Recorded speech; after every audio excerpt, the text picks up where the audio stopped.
Well, hello everybody and welcome to the Irish Boxing Forum. We're on to episode 3 now and I'm Steve Wellings from irishboxingreview.com.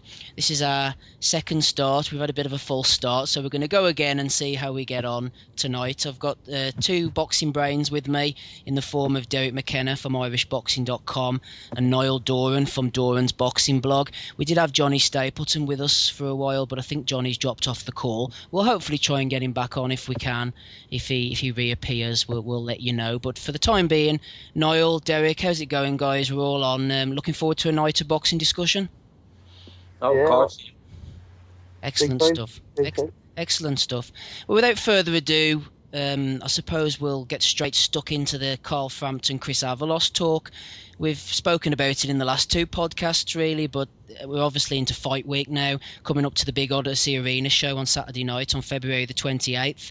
And I suppose, starting off, we'll just maybe have a little look at Chris Avalos himself, because, Derek, maybe too many people don't know an awful lot about Chris Avalos. He's a little bit of a mystery man to everybody but the sort of hardcore boxing fans, and he's coming over to Belfast this weekend. Obviously he's already in Ireland. He flew in on last Friday, I believe, but we're sort of predicting that he's going to lose and he might get knocked out or lose on points. But what actually do we know about this guy? He's a tough guy, as his manager said. This guy is no fool. He's not coming to lie down, Derek.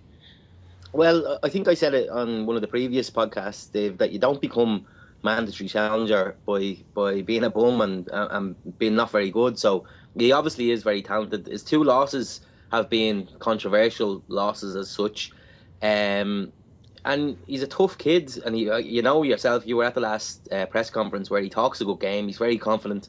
So I think people who think that Carl is just going to walk through him and win easy, which is it's easy to fall into that trap if you're a fan of someone like Frampton and to say he's gonna walk through him. But I think that would be quite foolish. I think you were watching back the Romero fight as well today, and I was watching it myself.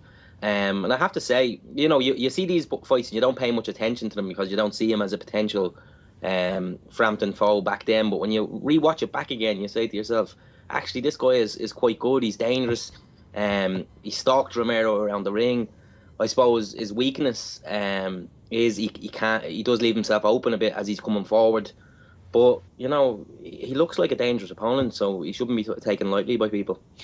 Yeah, he does leave himself a bit open. He's quite open to the left hook, but he is a tough guy. He's a tough son of a bitch, as his manager described him as. And exactly, yeah. He's looking down his record.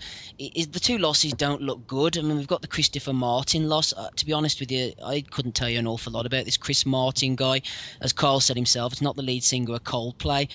He went in undefeated against Avalos back in 2010, and Chris Avalos lost a split decision. His manager made a few excuses, reasons at the last press conference about the loss. He said that Chris was weight drained and he hadn't been very well. They advised him not to take the fight. So fair enough, we sort of chalked that one down to experience. But then the Jonathan Romero loss, it doesn't look good on the record, even though Romero was 19-0 at the time, even though Avalos put him down, and there's a good case to say Avalos won that fight. Considering what happened to Romero against Kiko Martinez and the way obviously Carl defeated Martinez twice, the Romero loss, Derek, sort of sits heavy on Avalos's record, doesn't it, as a standout defeat? Yeah, and like I say, it was a split decision as well, so I don't know how much to read into that. Like, from what I've seen of the fight, and I like an aggressive go forward type of fighter, which Avalos seems to be. So I would have given the decision to Avalos, but it's hard. It is a loss on his record, and it does look bad. But on a split decision, I think you can overlook it a little bit. And if you read too much into it and say, "Oh well, it's a loss against Romero," you might be kind of lulled into a false sense of security there, thinking that he's not as good as he is. So I think he is a dangerous opponent. I still think Carl will beat him. I think Carl is just a notch above him, but he's not the type of opponent that you can just treat lightly and expect to walk through, like I said. So people need to be aware of that. Yeah, I think that's a good analysis. And Niall, we've sort of gone through his two losses there, but it would be a disservice not to have a look at Avalos's record and look at the wins on his record. I actually remember talking to Chris Avalos back in 2009 when he was on the way up, and had a few showbox appearances, and I did an interview with him for a feature that Boxing News magazine were doing at the time, Hot Prospects. Fancied him as a bit of a hot prospect, spoke to him and his manager Mike Crischio. Obviously this was 6 years ago, had no idea at this point he was going to be fighting Carl Frampton. He was a bantamweight, he was undefeated, and he was known as a bit of a puncher back then. But even then, Chris and his manager said to me themselves, this is a guy who's going to do things the hard way. He's going to get himself onto TV, he's going to work his way up to a world title shot, and he's not going to shirk away from any difficult challenges, and his record does bear that out. I mean, if you look down it, he's fighting guys like Jose Nieves, 17-1. He's fighting this Kabir Suleimanov, who was 11-0 at the time. He beat him by unanimous decision. He beat this Yenifel Vicente, undefeated in 23 fights. He beat Drian Francisco, only one loss in 25 fights, and then he went over to China to beat the Japanese guy Yasutaka Ishimoto, easy for me to say, and he knocked out a guy who'd never been knocked out before, and then he told us at the press conference that the IBF had pretty much strong-armed him into taking that fight. They were going to drop him from the rankings, even though he was mandatory, I think, or top 3 at the time. They were going to drop him from the rankings, but he didn't cry about it. He went over to China, away from home, and he knocked the guy out. He comprehensively cemented his position with the IBF. He's definitely a guy who hasn't done things the easier way, and he's got no qualms about coming to Belfast. He's a dangerous proposition, isn't he? Yeah, big time. Like I suppose when you say it like that as well, and you look at his record, he's really done things the kind of hard way, like from winning the Intercontinental titles to going up the IBF rankings, winning the IBF eliminators to get to this position. And absolutely, like, I mean, I think Carl said himself recently, he rates him in the top 4 super bantamweights in the world. Like, so that was a massive compliment when you consider there's Rigo, Carl, Scott Quigg, Santa Cruz. I mean, outside of those 4, I presume he meant that's the guys in the top 4 outside of those guys. But yeah, he's going to be dangerous. Looking at him as well, I think he has about a 4 or 5 inch reach advantage on Frampton, which, when you consider the fact he pops with some decent power, like if Carl isn't on his game, he definitely could be a tricky proposition. But I just think that Frampton will be far too technically advanced for him. Like, I was reading during the week that this guy Avalos was saying that he actually has some new strengths to his bow in terms of his technique. But I think if he's kind of going with that mindset and trying to box Frampton, he's going to be foul wanting. I think he should kind of stick to his guns and stick to his punching power, his aggression, his ruggedness for his best chance to kind of maybe wear Frampton down. But again, I just see if he does that, like, Frampton is probably going to have too much for him in the power department. And I think it'll be a hell of a fight, to be honest with you. I can honestly see it being an absolute bloodbath, and for as long as it goes, like possibly a late stoppage for Frampton, or maybe a points win after some absolute carnage, to be honest, Mm-hmm. No, I agree with you, Niall. I think whatever happens, whatever the outcome, obviously I think Carl will win the fight. Maybe not as easily as some people suggest, but I think Carl will win the fight. Obviously, I want Carl to win the fight, but I agree with you in the fact that I think it's going to be a very good fight. Even if Avalos comes out in the first few rounds, tries to work his jab, we know he's got a good jab. He's a little bit taller than Carl. He has the sort of height and reach advantages. Even if he tries to box from the outside, I think he's got that sort of Mexican spirit inside him. Whenever Carl opens up and they go toe-to-toe, I could see Carl catching him and maybe even hurting him. There's no way Avalos is going to stay on the back foot then. He's going to go to war with Carl. And if they end up in the trenches together, there's only going to be one winner. I was saying before we went online there, actually, I was just wondering who the referee was, because I do like to know these things, if it's someone who's got previous form, what their refereeing style is. I mean, obviously, if we turn around and find out it's Ian John Lewis, you sort of have to be a bit cautious, wouldn't you? You'd like to think it would be, somebody from America or Latin America or something, or a European referee, someone who, isn't too close to the fighters and can sort of observe objectively. I would be concerned if it was the likes of Ian John Lewis and Phil Edwards or Terry O'Connor or one of those boys jumping in the ring. I'd be concerned for both the fighters, but I'm pretty sure it's not going to be either of them. I'm sure there's people probably know the referees are screaming at the speakers right now, but I don't know as of this minute. So we've all sort of made our predictions, and going into fight week, Derek, we know that the whole of Belfast is going to be buzzing. There's all these sort of promotional and press things have been organised this week. The weigh-in on Friday is always a huge occasion. It always brings out as many fans, sometimes would hold a small hall show, come out to see the weigh-in, and we'll have the press conference on the Thursday, and then maybe I think there's an open workout maybe in the Victoria Centre. Marco's opponent is not confirmed yet, and Anthony Kakash's opponent is not confirmed yet either, so it'll be interesting to see who they are. But for all the lads from Ireland, you know, obviously it's a huge opportunity to be on terrestrial TV, ITV4, and hopefully they can make a big statement.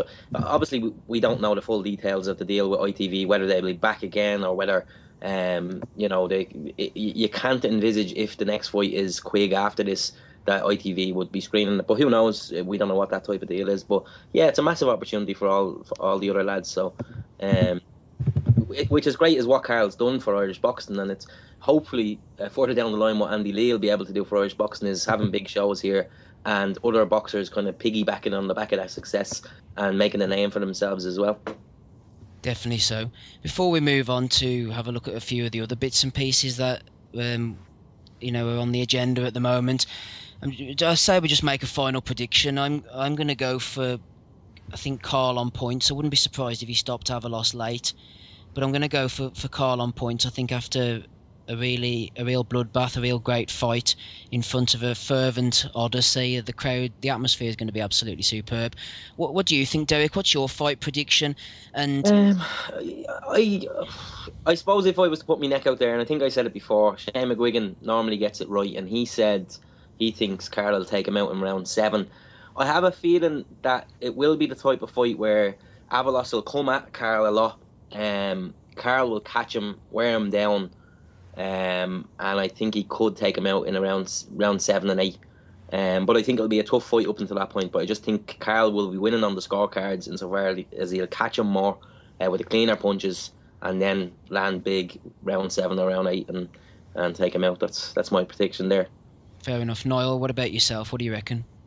Yeah, something similar there, really, to what Derek's saying. I kind of have a feeling it might play out to the first Kiko Martinez fight, where you kind of saw Frampton gradually wear Martinez down.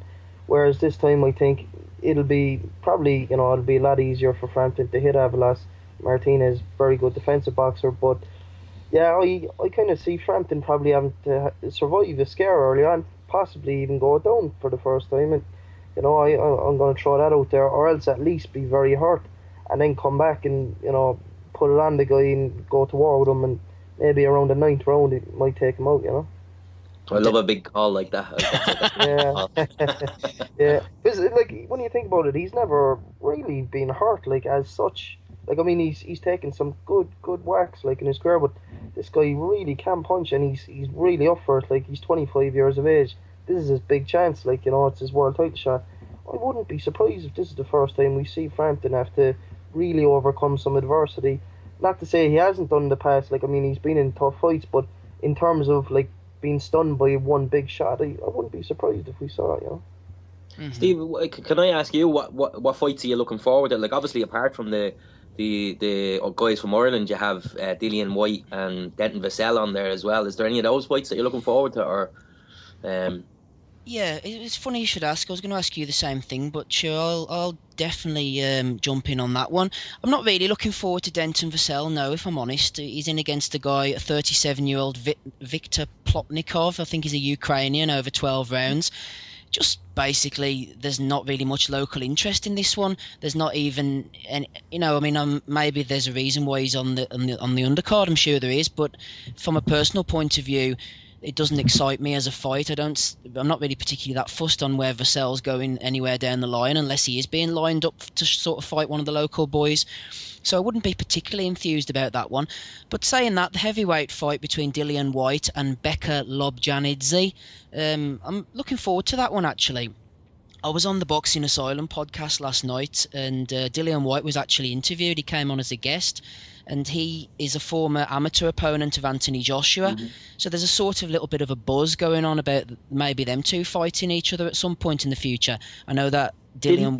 Did he beat Joshua as an amateur? He beat Joshua as an amateur. I think it was very, very early on in Joshua's career, I think, and Dillian had a few kickboxing or Muay Thai fights or something, so he had the slight edge in experience, and apparently Joshua was very young and very raw, so I'm not really sure how much we can look into that. But Dillian's had his own problems outside of the ring as well. He was telling us last night he's just come back after a 2-year ban for some kind of performance enhancing drugs. I think he proclaims his innocence, and if his version of events are anything to go by, it sounds like he was a little bit harshly treated. But putting that aside, he's back in the ring now. He's getting himself good exposure on ITV, and it'd be worth ITV's while to push this and try and build up the Joshua thing, because I think it's a fight. I don't know what you think, Niall, for example. It's a fight that maybe that could be pushed in the future, the sort of rematch, repeat or revenge. Joshua's obviously this sort of great British hope, and they're obviously, building him towards world stardom. They could chuck him in with this Dillian Whyte guy, and on Saturday night we can have a look at him and see what he's got to offer. Yeah, another welcome addition to the heavyweight scene, which seems to be going from strength to strength. I actually watched some of this White guy's stuff on YouTube before. He really seems like a big puncher.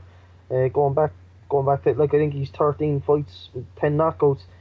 Is this fight at the weekend actually an eliminator for the English title, or did I hear that wrong? I think Dillian Whyte is lined up to fight for the British title, I think, against Gary Cornish, the undefeated Scotsman, if I'm correct. So I'm not really sure. I'm just clicking on his record now. British title, yeah. I thought I heard something about either the British or the English title, because, if it's a British title, I mean, he's going to be well and truly in position to go after the likes of Joshua and stuff if he gets through this test, wins the British title, Yeah, there's nothing on his record about that, so I could be thinking about somebody else, but he's going in with a 13-0 record, Derek, with 10 knockouts. This Lobjanidze has 10 wins, no defeats, with 8 knockouts. So I think this could be a real heavyweight barn burner if these pairs start landing on each other. And the thing is about Dillian Whyte, despite all the time out he's taken, he's only 26. Yeah, I'm just looking down through his record there now, Steve. I don't think he's been beyond 4 rounds. I think he's had...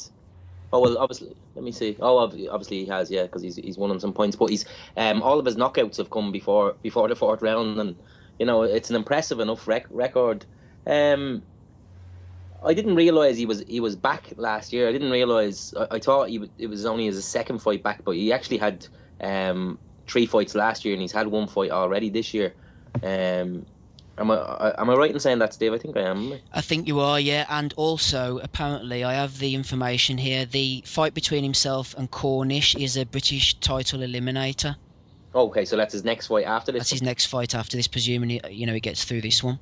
I think there is potential, and I presume that's why he's on the bill. I presume with ITV involved, you couldn't just have a full Irish bill, because it has to have kind of crossover attraction to an English audience or a British audience. So you have to have some English fighters on there as well, and I presume that's why they're on there. And maybe, like you say, it is a case of kind of bigging him up with the intention somewhere down the line of a rematch with Joshua, because it is a fight you could sell. If you say, this guy beat Joshua as an amateur, and you can big that up and you get them trash talking against each other, it potentially could be a big kind of domestic fight for Joshua before he kind of makes that bigger step up to world level and fights for world titles. So yeah, that could be why he's on there. Mm-hmm. Just before we look at the rest of the undercard, actually, just a very brief segue, just to get your opinion on Joshua. I mean, he's obviously built up as this big sort of hope, like I said.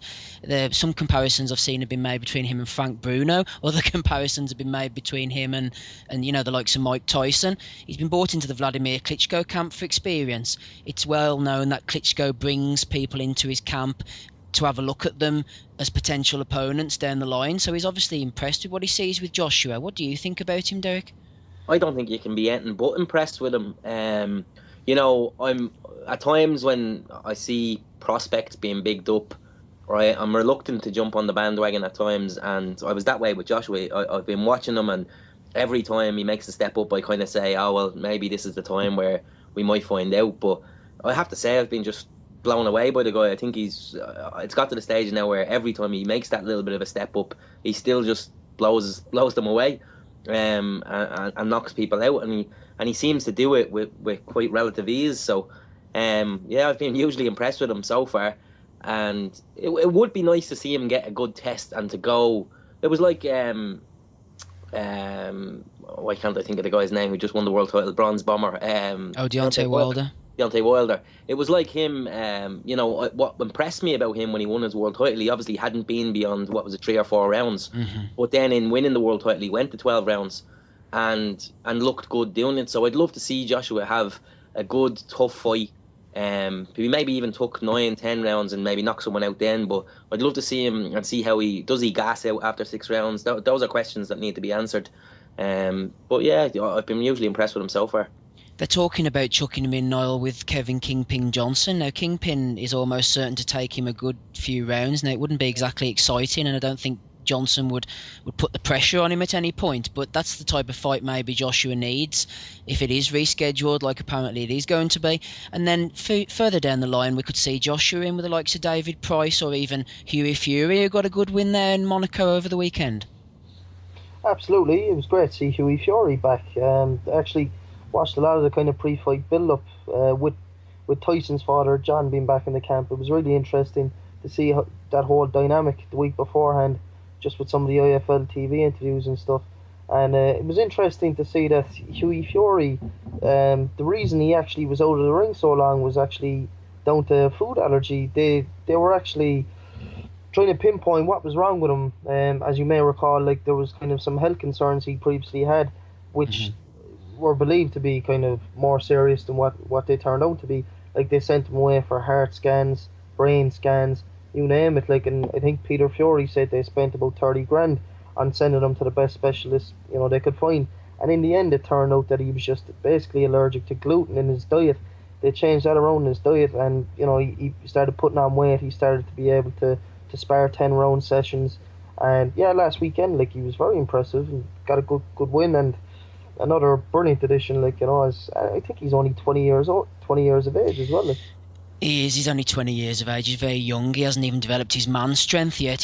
But he does look like a skillful operator. Like you said over the weekend, that was a really good win against that guy Rudenko, because he was no world beater. But considering Hughie's so inexperienced and he hasn't had that many fights, that Rudenko had extended Lucas Brown over the 12-round distance.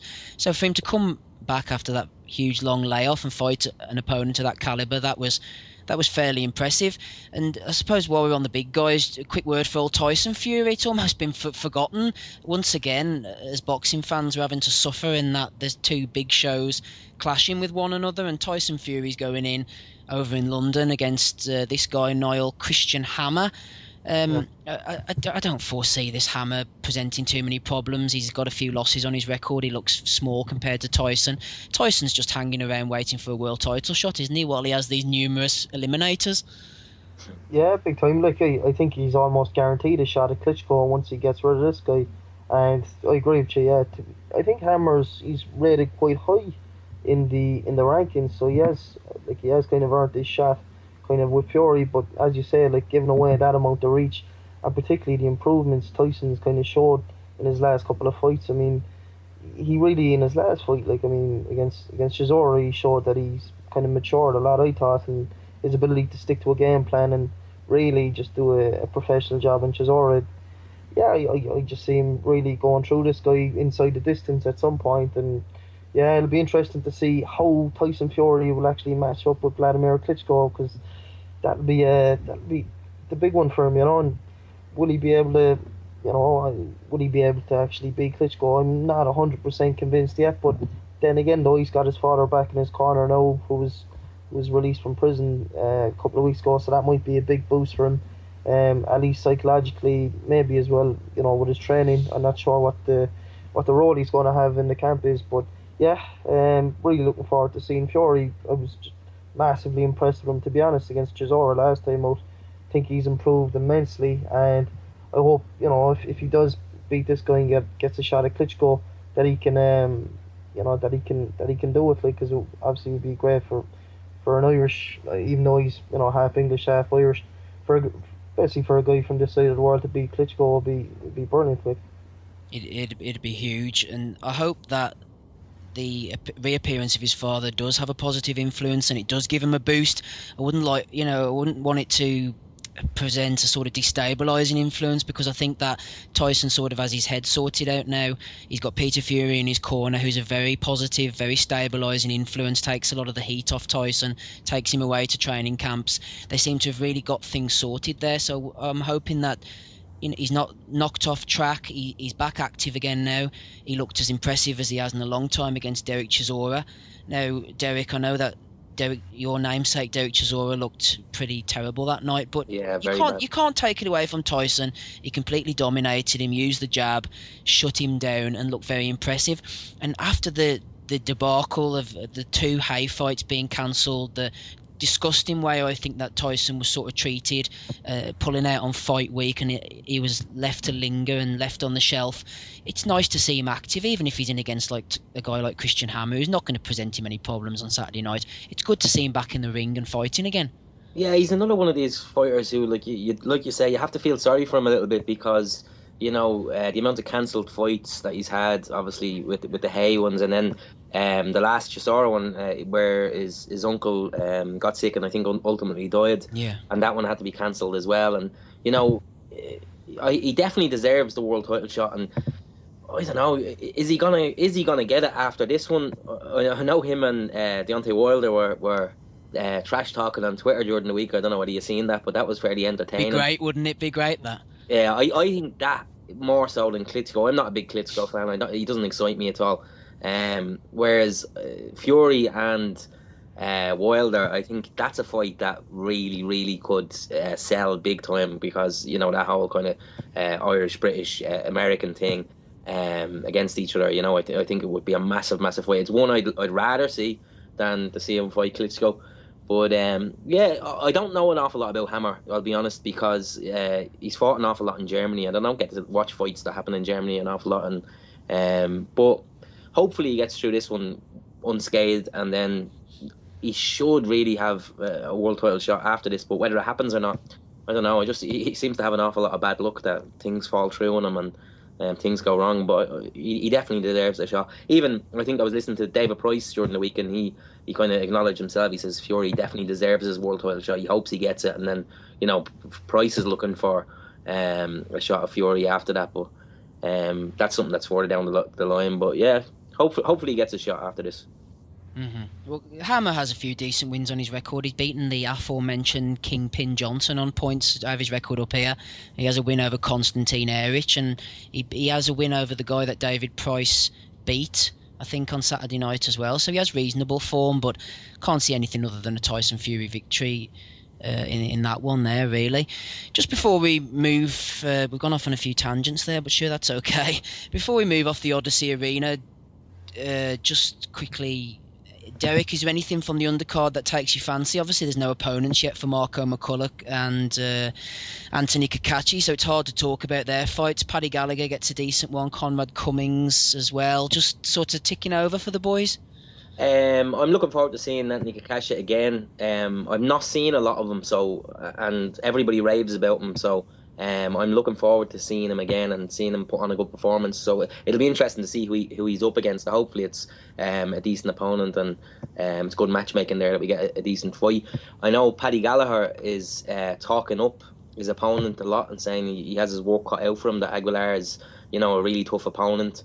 His record doesn't suggest he's out of this world. He's won 11 and lost 13, but it could be a tough fight for Paddy, and Paddy needs to get going and a good win, and obviously on TV as well. It could be a big platform for him to move on up. And Conrad obviously is always entertaining. He's a big punch in middleweight, so yeah, it's a decent card. It's a shame. I like watching Jamie Conlon. It's a shame Jamie's not on there, but altogether it could be a decent enough card on Saturday night. Mm-hmm. Before we move on to Luke Keeler and Stephen Ormond from last the weekend before last, Niall, anything that strikes your interest on the Odyssey undercard? It's okay if not. Yeah, looking forward to seeing Conrad Cummins. No, to be honest, I haven't had a chance to watch a whole lot of Conrad's stuff, but I've actually read a lot about him recently, and yeah, I'm really looking forward to seeing how he gets on with this Roberto Palazuela character. Yeah, other than him, I suppose, yeah, it's just going to be a great show as well. The fact that they've actually got it on UTV Ireland there, what was it, last week they announced as well. Mm-hmm. So it's going to be on free-to-air TV in Ireland as well as the UK. They seem to be drafting in people like David Hay to do some punditry, Michael Buffer with the announcement, Al Bernstein with the scorecard. So they're really pulling out all the stops. I just see it being a fantastic night really for UK and Irish boxing. Mm-hmm. They'll have pulled out all the stops, and to get it across the whole island as well, it's brilliant to see it on terrestrial television. So well done to Barry and team and ITV, and hopefully it's the first fight of many. So we're all hoping that by Sunday morning Carl Frampton will still be the IBF Super Bantamweight Champion of the world. Unfortunately, things didn't go too well for a couple of Irish boxers there the weekend before last. Stephen Ormond and Luke Keeler both fell short in their respective fights. Luke Keeler got to the semi-final of the prize fighter, the middleweight prize fighter. I said before I really thought Luke was going to win it. I wasn't that impressed with the lineup, and the eventual winner, Tom Doran, fair play to him, he sort of came from nowhere and he surprised me, and he got the victory over Luke there in the semi-final after Luke had beaten, was it Crowcroft or Scowcroft or somebody like that, I think it was. Yeah, he was a decent operator. That was a good win for Luke, but ultimately he fell short. But I think it'd be a good experience for him. And I suppose Niall will touch upon Luke's evening first. I mean, he was only 6-0, 7-0 going in, even though he didn't win the prize fighter, and following the footsteps of John O'Carroll. It won't do him any harm to get some exposure on Sky TV and learn his trade a little bit more and put his name out there. Ultimately, a good thing that he went into the prize fighter despite not having the outcome he was hoping for. Yeah, absolutely. I suppose he is.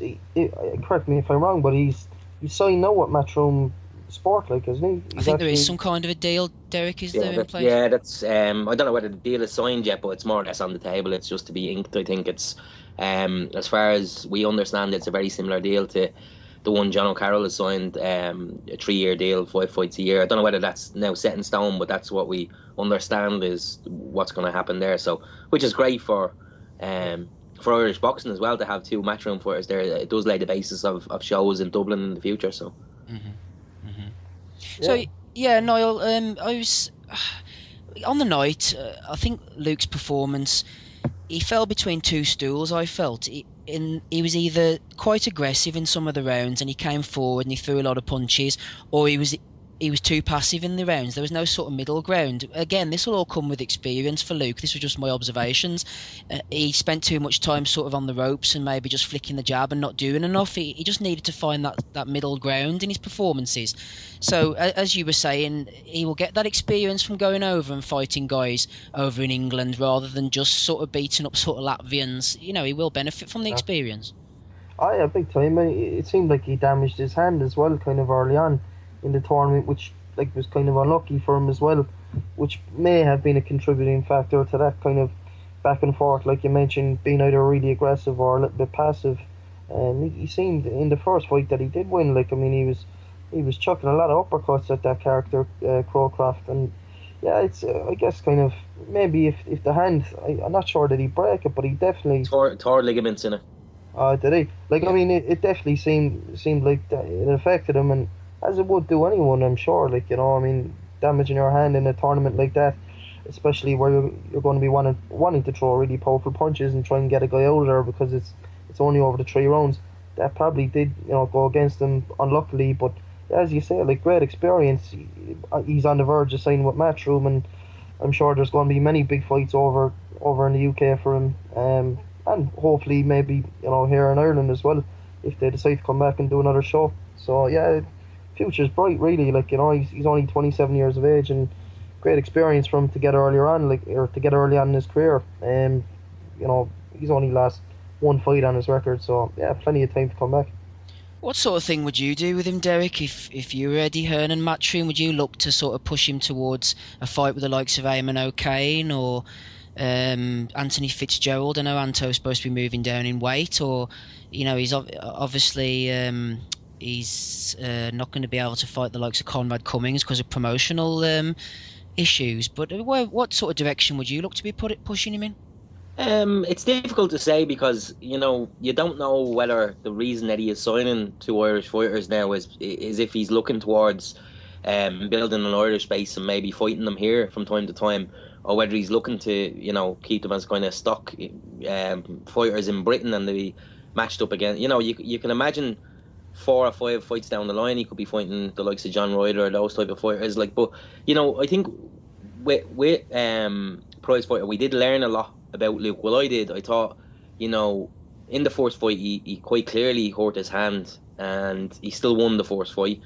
You could see him getting iced in between fights that was kind of shown on Sky Sports, and then he came out, which showed a lot of heart in my book, that he came out for the second fight when he was obviously in extreme pain and went on. And I'll be honest, I actually thought, even though I was biased, I thought he won the second fight. I thought he had just done enough to do it. I thought he won the first round and the third. Obviously, clearly lost the second. But, I thought it showed a lot of heart for him to go out there with quite clearly sore hand or torn ligaments in the hand, as he's kind of told us since then, and still go out and give it a go and come close to kind of winning that second one against the eventual winner.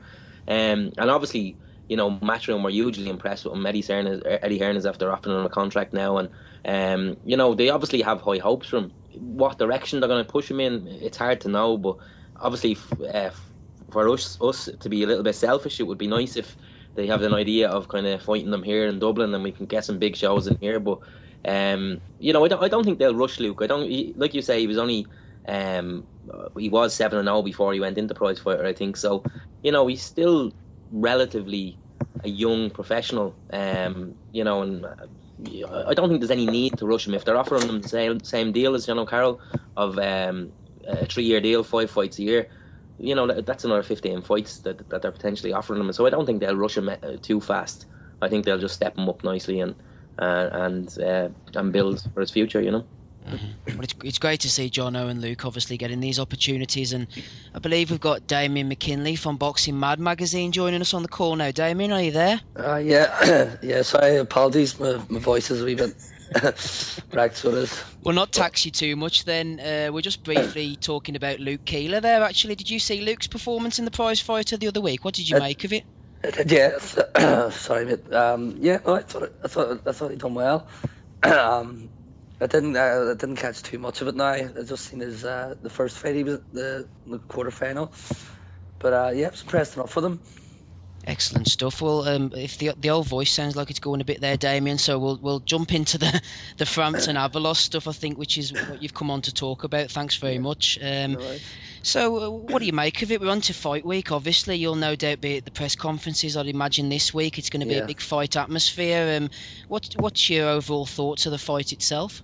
Well, I'm looking forward to it, especially after the last press conference. Avalos, he has a bit of a mouth on him. The trash talking was quite good between the two of them, so I think it's going to be a fun fight while it lasts. Been watching a few of Avalos's previous fights, and he's quite aggressive as well. And I think this might be one of the fights where Frampton fights sort of on the back foot, because Avalos, he's a come forward fighter. He likes to sort of throw power shots, but I think Frampton's just too good for him.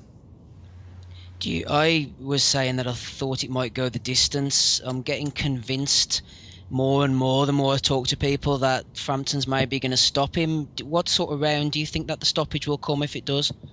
I'd probably say right about 10. I think it may go right about 10 rounds. Like, Avalos is tough, but I just don't think he's been in with anyone with the class of Frampton. Yeah, like you said, he has made for a great build up to the fight. He's come into Belfast last time at the press conference. No doubt this week he'll be the same. He's been trying to wind up the fans. He's been trying to wind up Carl. There is an argument to say he maybe did get under Carl's skin a little bit. Do you think that will play into his hands on Saturday night, or do you think Carl will be able to put that out of his mind and get on with the job? No, I think Carl, he's not one that would sort of fall for any tricks like that. Sure, we all remember what Kiko Martinez tried to do to him at the weigh-in, doing the cutthroat thing and, tried to get into his head. But, Carl's too much of a professional to let sort of someone just like stupid comments get to him. I would say that Avalos, sort of looking back at his videos there over the last week, I think he is tough. I think he'll probably give Carl a tougher fight than Kiko Martinez did, to be honest, just while it lasts. But I think just going down the stretch, Carl will just take over and probably just get the stoppage towards around about the 10th round, as I said. Mm-hmm. We were speaking the other week about where we thought Carl would go after he got rid of Avalos, assuming that he does. Yeah. Derek, actually, did you think that the Quigg fight would happen, or Rigondeaux? You think it's more likely he'll go with Quigg or maybe go over to America? I think Carl had given, I can't remember where I actually wrote an article on it, but I can't remember where I heard it from. But Carl had given an interview to somebody, and he had said his dream year was deal with Avalos, get him out of the way, fight Quigg in the summer in a big money fight, and then go looking for Rigondeaux before the end of the year. That was his dream, 2015. And it would be a spectacular 2015 if that all played out. So I don't know, you know yourself, Steve, boxing's full of politics. Whether the Quigg fight comes off, I think it will, but because Quigg is injured, I don't know when he is due back. And if it's too late in the summer, does that kind of do away with your potential kind of stadium fight? You're going to have it indoors then, possibly Manchester. Is it called the MEN anymore? Does that hold 20,000? Yeah, I think it's at the Phones for You or something now, is it? Maybe Niall, is it the Phones for You? It is, yeah. I was over there before Christmas, but in Manchester, and yeah, it's the Phones for You arena now, alright. Yeah, but that's a potential kind of venue for it. I think it's, but whether that comes off or not, if it doesn't, does he make it kind of I hate using the word a gimme defence, but an easier defence against somebody? He's going to have his mandatory now against Avalos. He's entitled to a voluntary defence after that, I presume. So whether he'll take a nice handy money fight before he goes on to another bigger fight, I don't know. It's hard to call. Yeah, I suppose, Damien, if the Quigg fight doesn't look like it's going to happen, I think we can pretty much rule Rigondeaux out for the time being. I'd say it's maybe going to be either Quigg or getting on an undercard in America, or more than likely, as Derek said there, it could be another sort of pack out the Odyssey, roll the train along as it goes. Yeah, sort of even for his voluntary defence, I could see somebody like Joseph Adbako, sort of one of those types. There isn't really much sort of out there in the super bantamweight division apart from sort of Santa Cruz, Rigondeaux and Quigg. I think out of all them, Frampton's probably the most likely to fight Rigondeaux, as I said, because he seems to be the only one that is sort of mentioned his name in interviews. Derek there, he just mentioned, I seen that interview as well. But whenever, Santa Cruz has priced himself out of it because he was looking sort of 3 million, which is ridiculous. Mm-hmm. And every time Quigg gets asked about it, he just seems to beat around the bush, and he looks like a cat trapped in the headlights of a car, as if he's afraid to talk about him. But even fair play to Frampton, he openly admits that Rigondeaux is the best in the division, and I think he will be willing to fight him. Mm-hmm.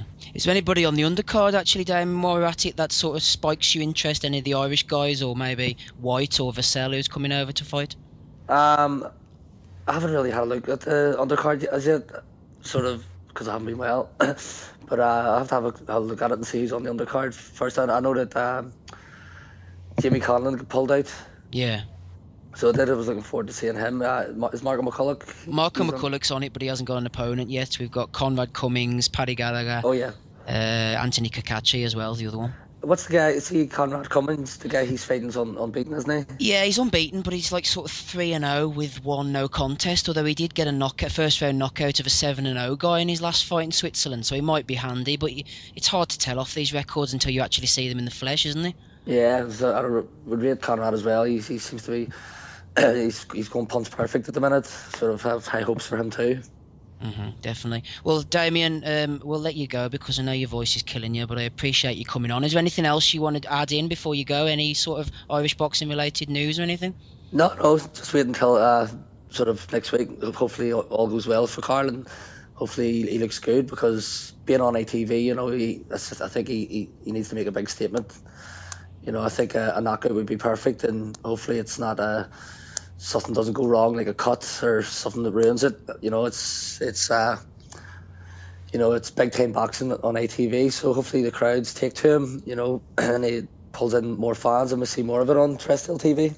Hopefully so, definitely, and we're hoping to go again next week and have a sort of post-fight analysis. So if your voice is holding up, then maybe you'll jump on and give us your 2 cents worth. But in the meantime, where can people find you online? Is it Boxing Mad Magazine? Did I get that right?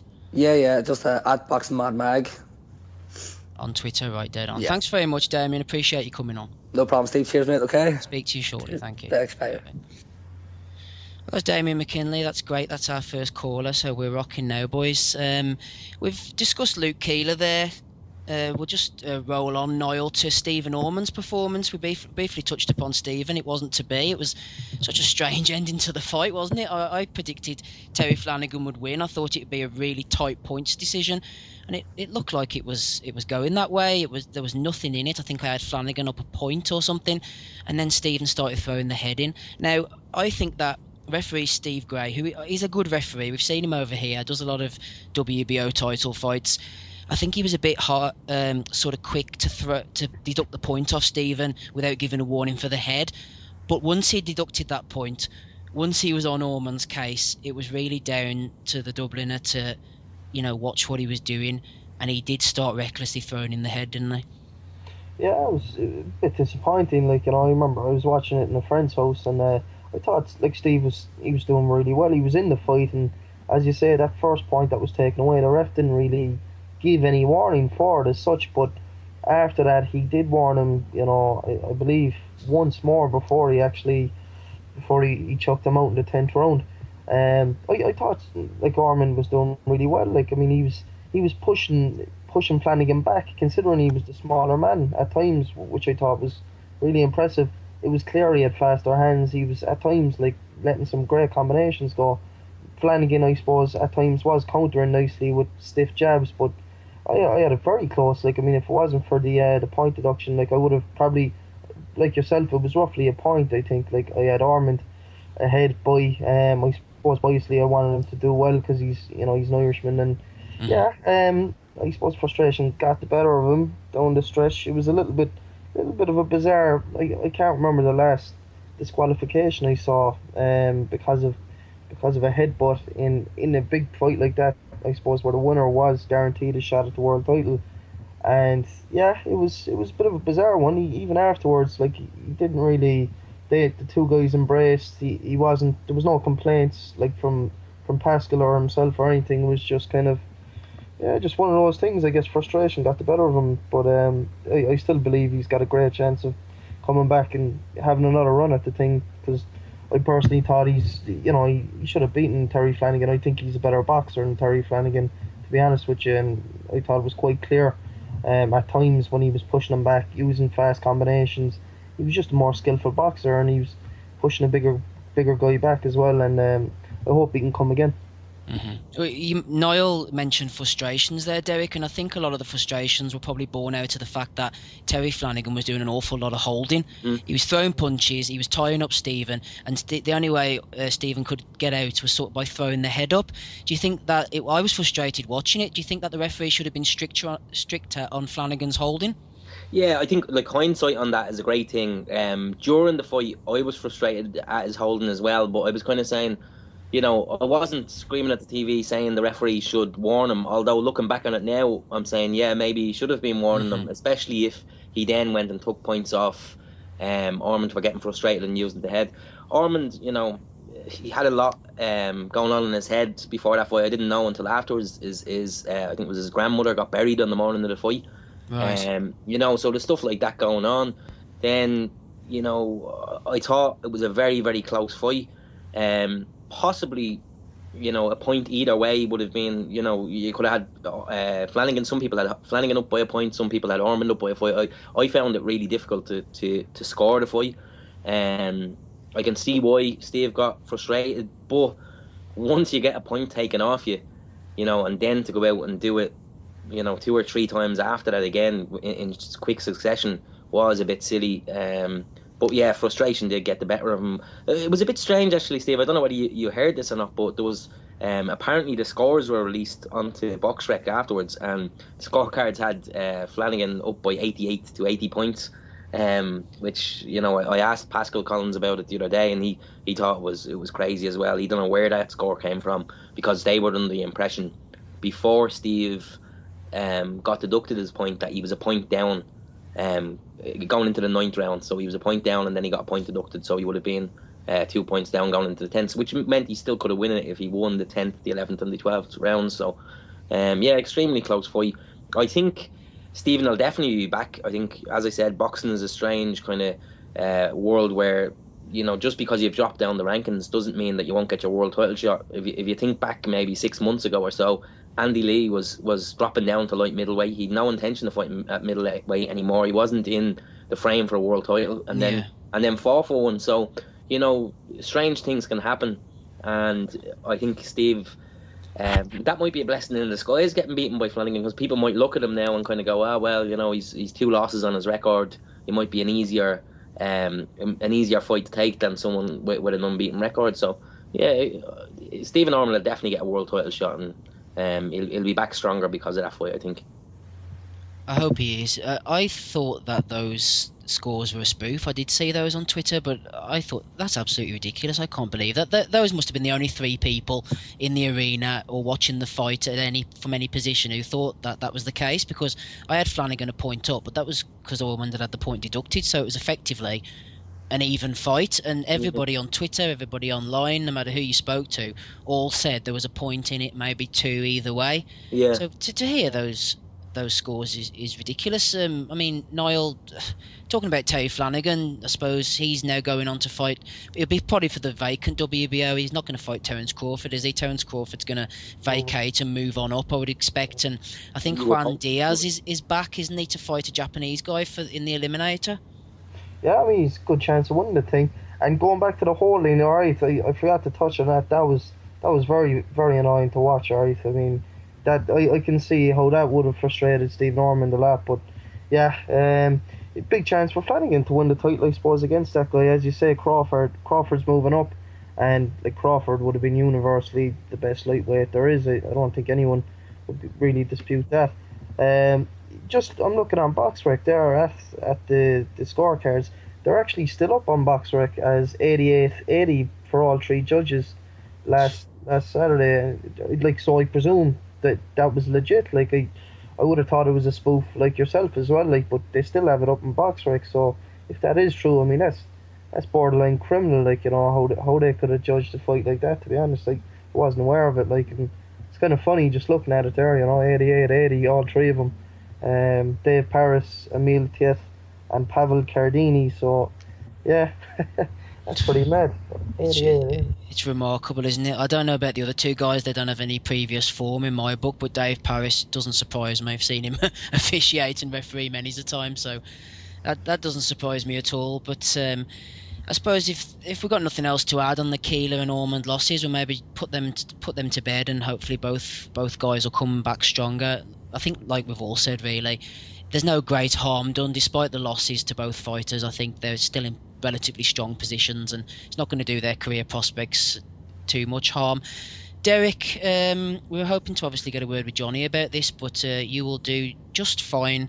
Last Friday night, Pat Magee had a show, February the 20th, in the Red Cow Hotel. Now, I wasn't able to make it down to this one, unfortunately, but if you just want to give us a brief rundown on what went down, apart from the opponents by the sound of it, because Phil Sutcliffe Jr. and Tommy McCarthy particularly were both in sparkling form, I hear. Yeah, credit has to go to Pat Magee and Tony Davitt for putting on a great show. Actually, Johnny kind of says it's one of the best small hall shows he's ever been at. You know, that's Rub it in, why don't you? Oh, yeah, sorry, Steve. I know you missed it, but you know, it actually really was. Whoever was the matchmaker that night really done a great job, because you know sometimes you go in and like you know you go into shows and you're not watching competitive fights. You know who's going to win them before the bell even rings. But the other night they were all, as much as you know, the records of all the fighters might not have been the greatest, but they were decent fights on the card. And then you had 4 decent knockouts, and then the 3 other fights were you know, decent, close enough fights. Yeah, so it was great. I started off the night with debutant Craig O'Brien against a guy called Jakob Kropowicz. You know how much I love these Eastern European names, Steve. But that was actually probably fight of the night in some ways. You know, O'Brien came out. We didn't know anything about him really, and he hadn't got, you know, an amazing amateur record insofar as he's not won senior titles like 3 of the other guys on the night. But he came out, you could see he was nervous in the first 40 seconds or so.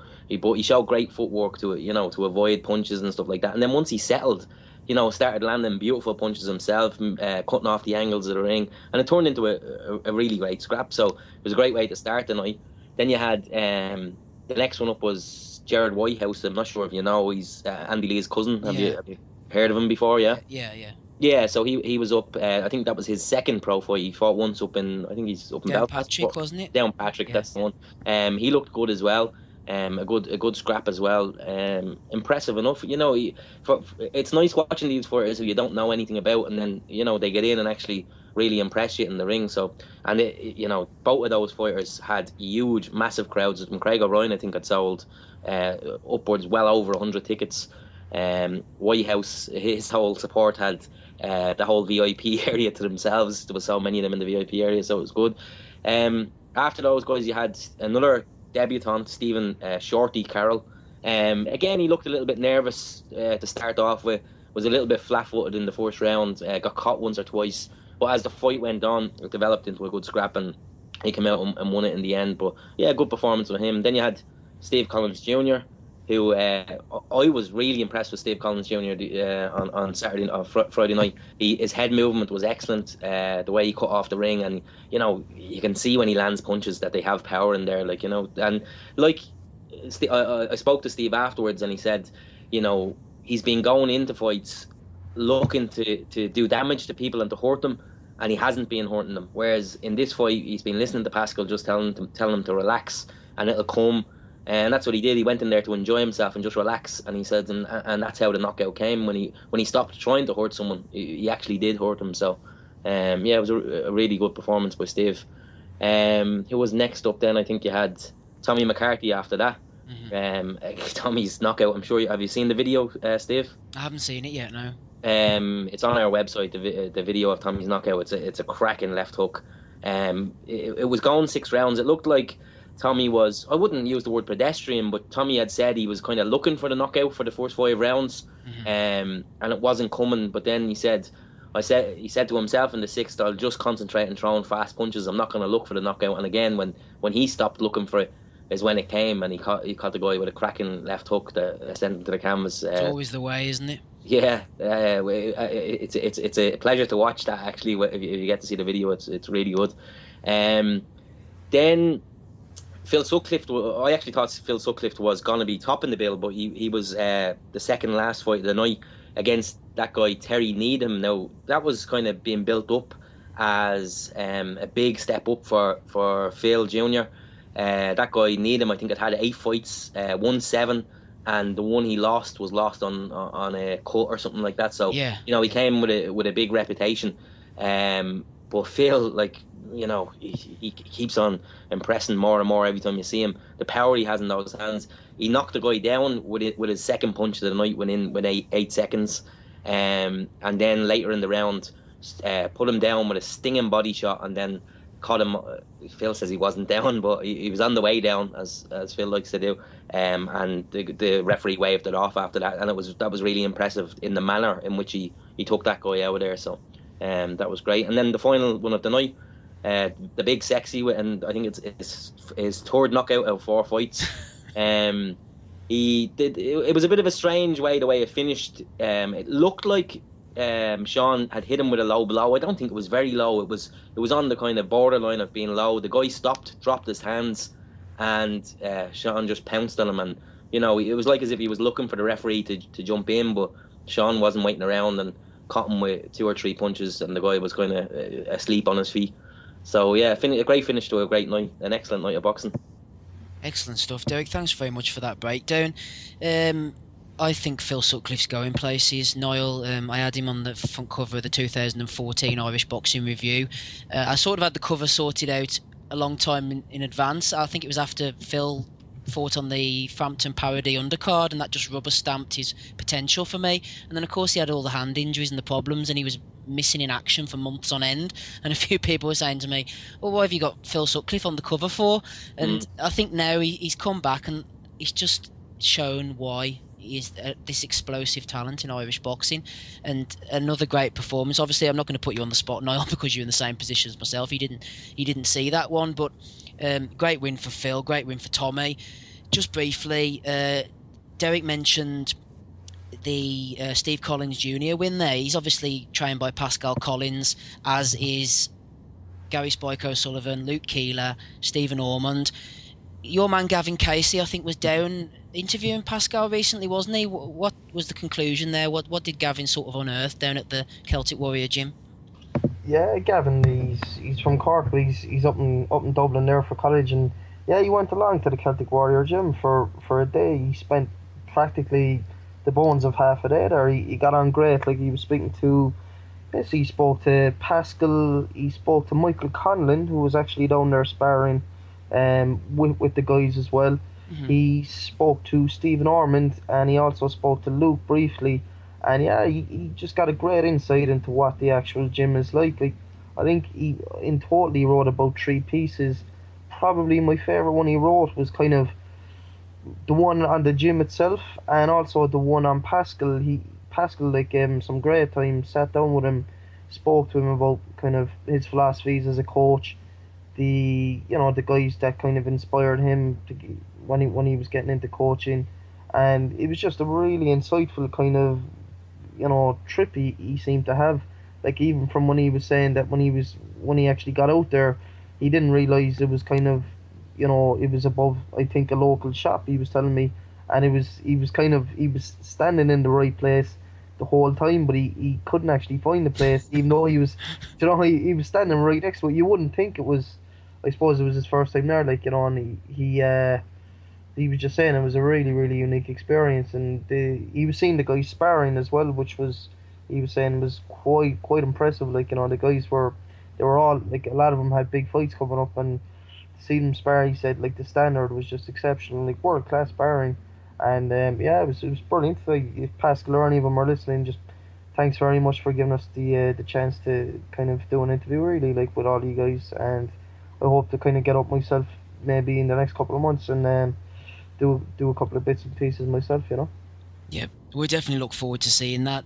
Fair play to Pascal, he's a great guy. He's always got plenty of time for all of us, and it's great insight, actually. I would, especially the sit-down interview with Pascal by Gavin Casey. Fair play to Gavin, he's written an excellent few articles there, so I would encourage everybody listening to go over to Doran's Boxing blog and check out those articles, because they're definitely well worth a read. We're flying through now then, guys. Derek, we've spoken about our good old friend Mark Dunlop a few times on the pod, and it was pretty much back and forth in between the podcasts, and I had to rewrite and write again a few articles as the news filtered through about this March 28 show in the Andersonstown Leisure Centre. We've had a few more things confirmed since. We originally thought it was going to be this Scottish guy Michael Roberts who was going to be fighting James Tennyson. Now apparently it's Chris Hughes himself. He's coming over with the Celtic title. And there's also a few decent fights on the undercard. Joe Hillaby raised a few eyebrows. The former light middleweight is coming back at cruiserweight to fight Moses Matovu. And a cracking domestic dust-up between James Friars and Mark Morris, as well as a title fight for Paul Hyland. So it seems, Derek, that show's really starting to take shape. I'm actually really looking forward to that show, Steve. I think it's going to be an excellent one. All of those boxes on there, I like watching. Like you say, it was supposed to be that guy Roberts, is what we were kind of led to believe was the most likely opponent, because it was said, which is obviously a good thing for Tennyson, it was said that Hughes hadn't really been in the gym lately, so it was expected that he probably wouldn't accept that fight. So he's only kind of getting back in there to defend his title now, and hopefully it's good news for James Tennyson if he wins that fight. Obviously he goes on to potentially fight for a British title. So it's another great show from Mark. I'm not too familiar with the Anderson Leisure Centre. I'm told it's a good venue. Holds a lot more than the Devonish, I'm led to believe, as well. So yeah, it could be a cracking night there, Steve. Mark always puts on a good show, so.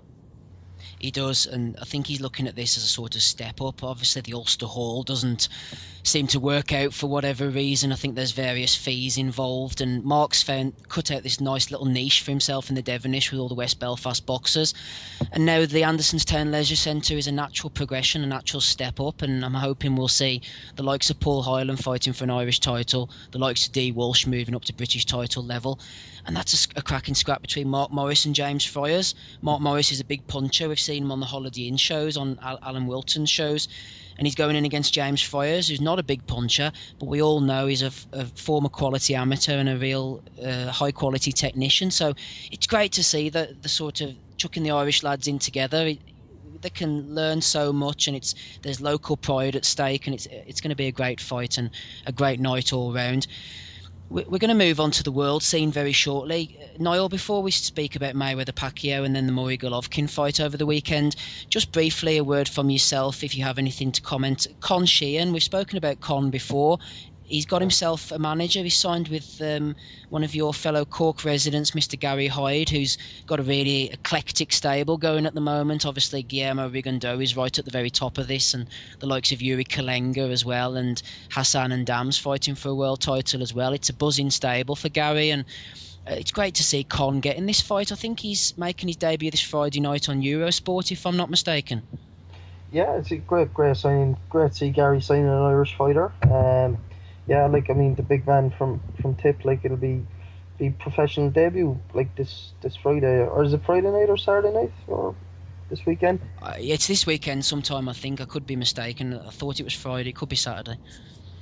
Yeah, it's brilliant. Newport and Wales there. Yeah, I'm just reading that. And live on Eurosport for his first pro fight isn't exactly a bad end of the stick, and yeah, big time. To actually have another Irish heavyweight on the scene, a professional heavyweight, it'd be brilliant, and I hope he can kind of progress. I wouldn't have seen a whole lot about him in the amateurs. Would he have come from quite a good amateur background, or?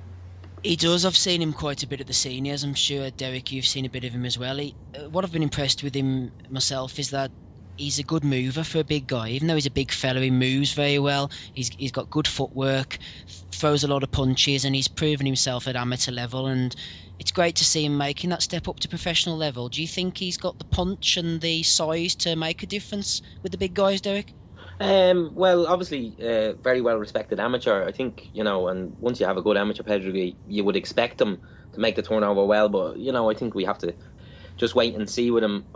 Hopefully, I spoke to Sean Turner, Big Sexy there. You know the way they've had a little bit of a spat online, saying they'll fight each other. I spoke to Sean after his victory the other night, and he said that fight would potentially happen not this year but next year, because he's obviously a little bit ahead of Con at the moment insofar as he's had 4 professional fights, so maybe he'll give Con a little bit of time to catch up with him, and maybe they'll have a fight for an Irish title early next year, which would be excellent. It'd be good to have 2 big punching Irish heavyweights there, who could be, because there's people out there like obviously Martin Rogan, and but I don't think Martin's fighting too much at the moment. I think he was calling out somebody recently. I don't know. I can't remember who that was, but potentially the 2 other guys are the only 2 kind of active heavyweights in Ireland that I can think of. So it would be great. I love domestic scraps, so it would be great to see that happening. And again, it's great that Gary Hyde is after signing somebody from Ireland. I spoke to Gary a few months back at the last Red Cow show. I think it was 5 or 6 months ago. Was it, Steve, the last Red Cow show? Yes, it was. I'm racking my brains who was Who that was the September one with Alan Wilton, wasn't it? Ran that one with Big Sexy on it, yeah. Yeah, and I spoke to Gary then and asked him, was he interested in, signing any Irish talent, and he said he was. There was a lot he was looking for, but obviously I think Connor's the only one in the stable at the moment. He's had other fighters before. He's had D Walsh and others as well. Willie Casey. And Willie Casey, of course, yeah. So no, it's a good thing, and Gary's a good manager. He's done really well with his other fighters, and I think it's a good thing for Irish boxing to have someone like Con there and Gary representing them going forward. Yep, completely agree with you. I brought up the article on Fight Network, actually. It's not until March the 13th he's making his debut, so I was throwing out a bit of misinformation there. But it is on Eurosport, so I got that bit right. But it's on March the 13th in the United Kingdom. I think it's maybe in Bristol or somewhere, but at least we'll get a chance to see Con make his debut, which should be good, and then hopefully they'll push him on. After that, well, I suppose before we finish off, guys, we'll briefly touch upon the world scene. Niall, this is your domain now, definitely, and I'm sure you would have been as excited as we all were last weekend, just on Saturday there, actually seeing the beast, Triple G, Gennady Golovkin in action against Martin Murray. Nobody really gave Murray a chance of winning. I don't think we ever expected him to win, but he showed a fair set of balls, didn't he, for want of a better expression, hanging in there, and just as well he's a big guy, because he soaked up an awful beating from Triple G. How could you stop this freight train? He's unstoppable, isn't he, Golovkin? Yeah, like I watched the fight there myself with a friend of mine Saturday, and just it seems like it's pointless even hitting the fella, because I don't think you feel the pain, to be honest with you, Martin Murray hit him with some beautiful right hands at times. Big right crosses, and they were just doing nothing to him. And he was even like doubling up on combinations with uppercuts at some stages. And Golovkin just relentlessly walked him down, and he soaked up a remarkable beating. To be honest with you, he's up there for one of the toughest boxers in world boxing. After that, for me, like Martin Murray, some of the punishment he was taking was just crazy. I guess like what we're seeing now is the modern day Mike Tyson as such in Triple G. He's an awesome fighter. And what can you say about the man? There's nothing really you can't knock him in any way. The only thing I suppose you would say is he is there to be hit. Mm-hmm. And you wonder, like, if a real kind of world class puncher comes along someday and really catches him clean, will he get taken out? But he's just shown this remarkable chin as well to absorb whatever's coming at him, and he's got the footwork whereby you can't really run away from him too much either, and he just eventually hunts you down and just overwhelms you with just vicious punches. I mean, the body punches he caught Murray with really looked hurtful as well, and the fact he got up and continued fighting on was just testament to what kind of man he is, really. I couldn't sing Martin Murray's praises high enough as well, just for the toughness he showed. It was really, really admirable. Mm-hmm. As Niall said there, Derek, Golovkin is there to be hit. It's maybe the only sort of flaw we've seen in his makeup, but Daniel Gill showed you can hit him, but you got to be sort of wary of what's coming back, and who is there at middleweight that could hit him and sort of put him in his place, because he's got to fight Miguel Cotto, hasn't he, the lineal champion now. It's got to happen, really. And Golovkin's, people are talking about him moving up in weight or moving down. He's not the biggest guy as a middleweight. I would say if he was going to move anywhere, it'd probably be down. But who would he move down to fight? I mean, Mayweather's not going to want to fight him. Pacquiao's not going to want to fight him. If he moves up, he could fight the likes of Froch or Ward. I mean, is he going to have to come out to the middleweight division to find a challenge? Will Cotto face him? I honestly don't think, the more I see him, I'm just blown away by, I think I described him the other night as subhuman, and that's what he comes across as, the power that he possesses. And I think if you even though Murray landed on him the other night, Golovkin wasn't marked up badly or anything like that, and Murray's he can punch, and it's like he just walks through people. That, like Niall said, those body shots, the one that you put Murray down with, it's just, it's the way he put Macklin down before, the way he put Gill down while on the receiving end of one of Gill's best shots. It's hard to see anybody. I'm racking my brain thinking, and I asked the question, I think on Twitter the other night, is there anybody out there who can beat him? I think if he drops down to light middleweight, God no, I actually fear for the light middleweights. Jesus, it's like I think that should be forbidden actually on safety grounds. Moves up, people say Andre Ward possibly. I think he'd have too much for Froch as well. To be quite honest, I think he'd be Froch. I think just that power he possesses. Yeah, it really is. I think he's one of a kind. It's a pleasure to watch him. But I can't see anybody out there that's going to beat him. I'm sure it'll happen eventually, but I watched an interview recently with Andy Lee saying that him and GGG should fight, and it's gonna. I think Andy needs his head read, to be quite honest. And most boxers would need their head read to get in the ring with him, because how do you beat the guy? Like I really don't know. When I watch him, I say, how do you beat him? Well, I mean, I saw Spike actually on Twitter today saying that he was the man to beat him, but I don't know whether Spike was just trolling or not. Actually, after Spike beat Anthony Fitzgerald, he also said the same thing. He said he believes he has the power to stop Golovkin, and I don't know. Spike is definitely reputed as a big puncher, and he does have punch power. I think you could only make a kind of educated decision on that when you see Spike in against bigger names than he's been in with so far. Obviously he's been in with Billy Joe, but you need to see him in against a few other bigger names to make an educated judgment on that. At the moment, I don't think he could beat Golovkin. I don't think Lee could either, and I don't think there's any Irish or British fighters that could beat Golovkin at the moment. No, I don't think so either. If he was to move down to light middleweight, I think that Canelo Alvarez would fight him, but I think Golovkin would beat Alvarez, but I think Alvarez does strike me as the type of guy, showing the fight he took against Trout when he didn't need to, the fight he took against Erislandy Lara when he didn't need to. He is the type of guy who would take the Golovkin challenge, I think.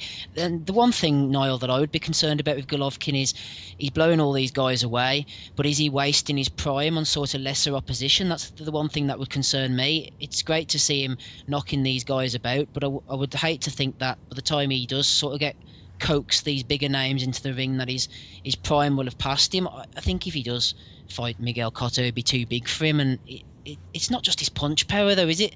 I mean, I was talking to Matthew Macklin last year whenever he was over at one of the Belfast shows, and he said that one of the things about Triple G is he makes you work so hard without even throwing any punches. The power is just the next thing you've got to worry about. He moves you around the ring, his footwork's so good. He's working you all the time, even when he's not throwing anything. Niall, I mean, how do you beat something like that? He just seems very patient as well. Like, he never seems to be in a rush, and maybe that confidence just comes from knowing that he can basically knock anyone out. Like, and he just his demeanor doesn't even change. Like, his facial expression when he's in there just stays the same. He just seems like a kind of just a guy who's really difficult to beat. Like, I mean, maybe just the only way you can do it. Like, I heard Andy Lee say before, if he fought him, he'd throw the kitchen sink at him for 3 rounds, and if it didn't work, he'd run.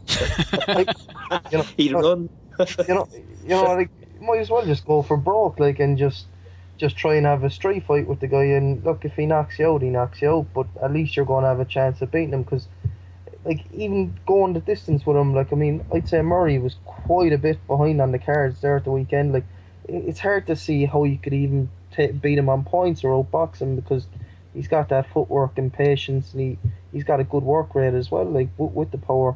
So yeah, I really, like, just go for broke and just try and cling him with one good humdinger, really, That's all I can think of. Like, I think Niall got it spot on there, just earlier on there. It's the way he moves around the ring. It's like he's hunting you around the ring. The way he cuts off the ring, and it's like you're constantly expecting that big punch from him, the way he's stalking you down around the ring. So, like, that's what Macklin was getting at. That you use up so much energy being tense, expecting punches, and then when they land their big punches, it's he really is phenomenal, and it is a pleasure to watch him.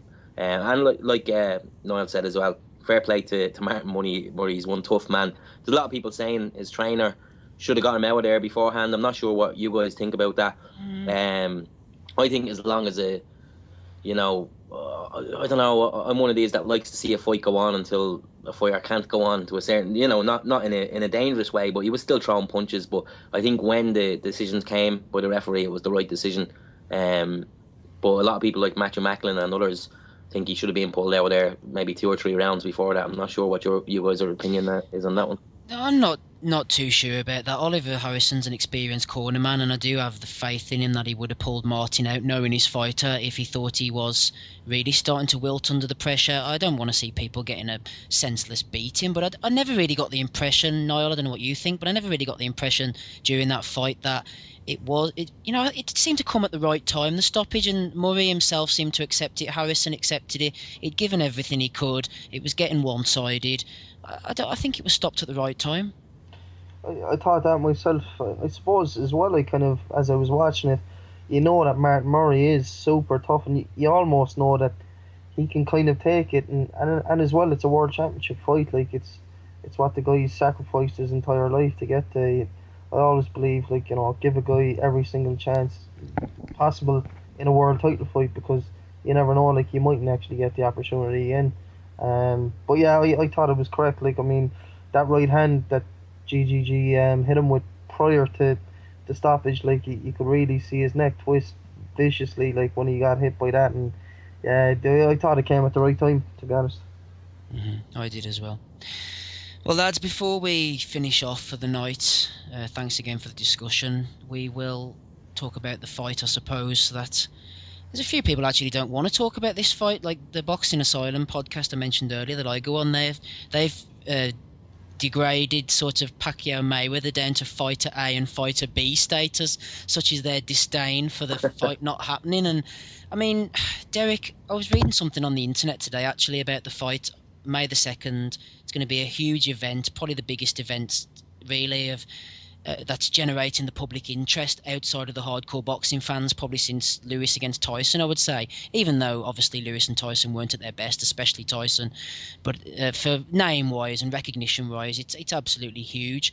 Do you think that Mayweather accepted the fight because, as he says, I'm not calling Floyd a liar, far from it here, that he wanted to give the fight to the fans and he's a great man of the people and he wants to cement his legacy? Or do you think the cynic in me says that he'd been pushed into a corner and he was in a position where he couldn't present any other pay-per-view attraction to the fans because it simply wouldn't hold? Yeah, that's quite possible, Steve. I think he might have let himself get back into a corner, and then because the pressure built so much, that they kind of he had to agree to the fight. All right, the cynic in me is kind of saying that this fight has been agreed a long time, and they've been letting it build, which was a good tactic, because they've I know obviously it's pissed off a lot of people because it's got to the stage where people are bored of it now. Is it going to happen? And obviously it's happening now, but the amount of interest they've generated by doing that, I think I told you before, I stayed up to watch that in the Super Bowl when I've no interest in American football because I thought it was going to be announced at half time. And many others did as well, and they kind of built it up so much that it was going to be a super fight anyway, but now it's it's going to be a mega fight. I don't think I'll have ever seen a fight as big as this, because it's one of those that's been talked about for so long. Other big fights in the past, you might get a year build up to it or whatever, and a year or two where will they, won't they, but this has been going on for how long now? 5 years? 2010, wasn't it, when we really thought it was going to happen the last time? Yeah, so it's built up so much, and obviously you'll have some people say the both of them are past their best now, but I don't know. I still think it's going to be a cracking fight. Every time Mayweather fights, I'm cheering for the other guy, and I'm hoping. Not that I dislike Mayweather. I think he's a wonderful boxer, but I just don't like his kind of cockiness and his arrogance, and I just like to see someone give him a beating. But Mayweather is a superb fighter, and you have to hold your hands up there. But yeah, it's gonna be an amazing night. They're already talking about ringside seats at 65,000 a seat. Steve, will the budget stretch to that? It's nearly as dear as Frampton Avalos this weekend, isn't it? I don't think our budget will stretch that far. I was thinking of submitting and see, can we find an Irish granny for Pacquiao or something? And they might accept irishboxing.com as media, but somehow I doubt it. I wouldn't have thought so. No, I don't think I'd be going either. Niall, 2010, like I said, it looked like it was going to happen. Pacquiao was looking explosive. Mayweather, was looking good. Not obviously he's not the same sort of explosive fighter as Pacquiao, but he was looking good as well. Looked like it was going to happen. Is it 5 years too late now? Do you think that it's lost some of its sparkle, or will it just be as huge as ever? I think to the hardcore fans, it probably has lost some of its sparkle, but for the general sports fan and boxing fan, it is brilliant for the sport. Just to actually say that the thing is finally happening now, and it'll probably convince some of the mainstream media that don't necessarily always cover boxing that, okay, this thing is finally happening now, and a lot of them will come along to it, which inevitably will be a good thing for the sport, just drawing in the casual fan. Going back to what Derek was saying about that Super Bowl thing, he actually caught me out for that NBA All-Star game as well last week. Like the Langer had me up until about 4 a.m, like, and I was watching all of Dan Raphael's tweets in America, and he had all these updates going on every hour. It was like he was comparing the announcement to like a hurricane, and he was like giving it different colors, like we're at like red alert now, orange alert, and yeah, I just like say, Mayweather, if you're listening, I'm not happy with that, but I'm really looking forward to kind of just seeing it now. And one thing about Pacquiao is he will train incredibly hard for this, and he will try his absolute best, but stylistically, really, like I can't see anything other than an easy Mayweather win, to be honest with you. But just looking forward to the bonanza aspect of it being so big, and yeah, just great thing for boxing, I guess. Just another big plus point for the sport this year from a world level. Mm-hmm. It's great to see it boxing back at the forefront as well. And on May the 2nd as well, Derek, I'm going to ask for your prediction as well. But I'm glad that it's happening so soon, relatively speaking. It's only 10 weeks away, because I thought the silence was a good thing. Whenever Bob Arum stopped talking, all the camps stopped talking, I thought silence is better than having them ranting on Twitter. I think they were actually getting down and dirty and doing the negotiations. And as Niall said earlier, I think it was building up. It meant that it was built up a bit more for when the final announcement was made. But it is great to see boxing back at the forefront as well. And how do you see the fight going? I know it's 10 weeks away, but do you think that Pacquiao has a chance? I think he definitely has a chance, and I hope he has a chance. It really, as I said, every time I watch Mayweather, I kind of hope that somebody will beat him. And there's times where I think, I thought Canelo Alvarez, I thought he would have done better, and I thought Maidana had done really well in the first of their double fight. I don't know. I think Pacquiao potentially can do it, and I think that's why, in my head, why Mayweather has avoided the fight for so long. That he knows. I think he's been selective in who he fights over the last while, and I think he knows that this is going to be his biggest test. Whether it'll happen on the night, who knows? But I'd love to see Pacquiao do it. I'd love to. I'd definitely love to see Pacquiao do it as well. But I'm not a betting man. But if I had to lay my money down on the table, I think I'd probably go for Mayweather points win. Not that the odds would probably be too good for that one, but I think I'd go for Mayweather points win. But I expect we're probably going to be talking about this fight on the end of every podcast that we do right now until May the 2nd, I would imagine. But I think we'll wrap it up. Be a drama between now and then. Oh, there'll be loads of drama, won't there? There's going to be all the 24/7s and behind the ropes and all this type of stuff. And Mayweather will be making his demands probably regarding drugs testing and all these different funny type of gloves. But I still will be convinced the fight's happening whenever the two guys are standing in the opposite corner. I'm too cynical in this game to think anything other than that. But hopefully it'll happen, and it'll be a great spectacle, putting boxing back on the world map again. So Definitely. Well, like I said, lads, we'll wrap it up there. Just before we go, Steve, sorry for butting across today. We shouldn't forget Spike O'Sullivan is fighting on Thursday. I don't think we mentioned that he's fighting over in Boston on Thursday. I don't think we mentioned that, did we? No, we didn't actually. Sorry, Derek, fill us in on that one. I didn't even realise he was fighting as soon as that. What's the fact there? I'm not actually. This is kind of being very short notice. I know Spike went over to Boston last week. He was originally penciled in to fight in March, as far as I'm aware, but there was some other guy who was headlining this card, the Thursday's card, who had pulled off, so they've gotten Spike to fill in there. It's on Murphy's Boxing. They're promoting it, the Dropkick Murphys.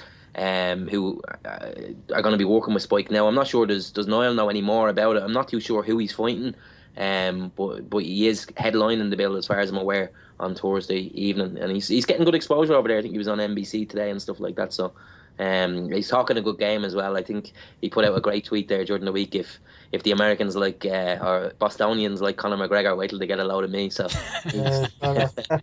he's talking a good game, Spike. So fair play to him. But yeah, as I said, he has this fight lined up this week, and I think he's back out again in March as well. So it's good that Spike's getting the fights now. I think it was the logical move for him to go to America. Especially after the Fitzgerald knockout, I don't think there was going to be too many stepping up to fight him in Britain. So hopefully things go well for him over there. Yeah, definitely. Niall, I don't know if you got anything more to add on that, but I mean, it's great for Spike to be getting this fight. I didn't even realise he was fighting as soon as this. But thanks for bringing that up, Derek. Definitely, Niall. What do you think about Spike's venture over to the US? Yeah, brilliant. Like it was actually only 2 days ago, I think Spike announced on his social media that he was boxing on Thursday. I totally forgot to actually mention it myself on the podcast. But yeah, brilliant. He's really promoting himself well, alright, lately, and coming off the back of that brilliant knockout win. If he can record something impressive here on Thursday, yeah, it's brilliant. Like, is he going to be fighting on Patrick's Day then, Derek? Do you know, for the second fight that he's as part of this deal with Dropkick Murphys, or do you know? I'm not sure. I think it was in around that type of time. I'm not sure if it's the same bill that Patrick Hoyland is fighting on, because I know he's fighting over there in around Patrick's Day as well. But I think the original plan was for Spike to fight there in around mid-March, and that could be Patrick's Day. I'm not too sure.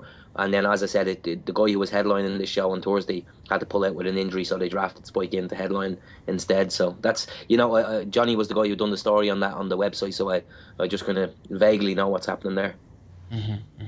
Well, hopefully we'll have more information whenever we run again next Monday evening. We're hoping to go again next Monday evening around the same time, around 9 o'clock. So if anybody wants to jump on and talk about Spike or talk about anything Irish boxing related, I imagine it'll be Frampton and Avalos and the undercard, which will be dominating the conversation.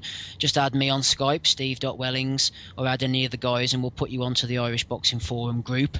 And come on and give us your opinion on the Frampton fight. We'll definitely be more than happy to take you. So, Niall, if there's any other business, chuck it in now, so to speak. If not, then let us know where everyone can find you online, Twitter and the website and so on. Yeah, I just say, like, to every boxing fan out there, enjoy this weekend. It's going to be a brilliant weekend. I personally can't wait for it.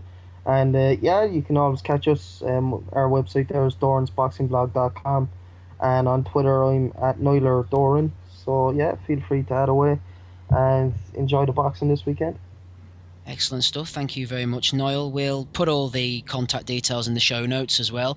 Derek, we couldn't get old Johnny Stapleton on, the editor of irishboxing.com this week, unfortunately, but thanks, Johnny, for trying anyway. We'll see you at the fights this weekend. Same as yourself, Derek. Any other business or where we can get in touch with you online?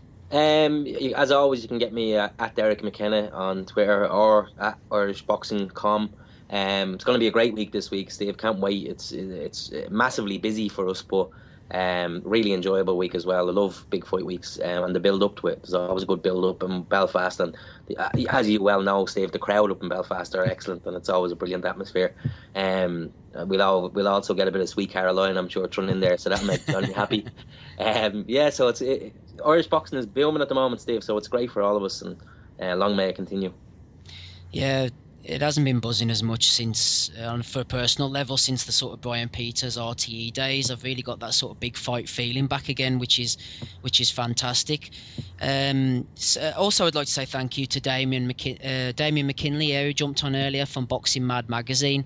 Damien will be down at the press conferences this week as well, so if you want to follow him, he has a SoundCloud page, I think, as we do, and he puts all of his interviews up on there, and you can reach him on Twitter as well, and he has plenty of articles and stuff going.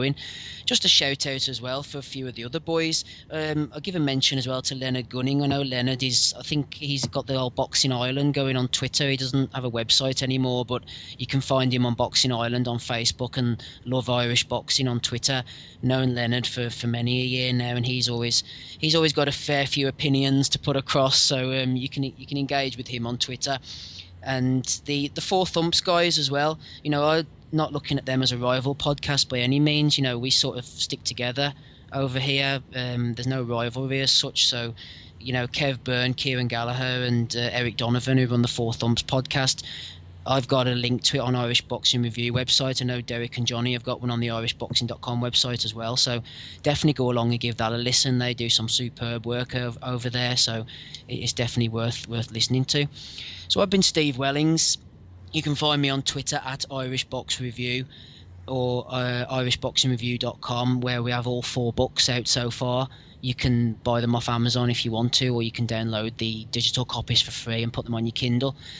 So if you want to go along and do that, I would be extremely grateful, and you can get in touch with me or all of the guys. We will put the show notes, contact details out as well. So don't forget to give us a rating and review. We're on iTunes now, we're on SoundCloud, we're getting the word out. We'll hopefully have it on YouTube as well, and we'll speak to you next week. Thanks very much. Speak to you then. Thanks, Dave.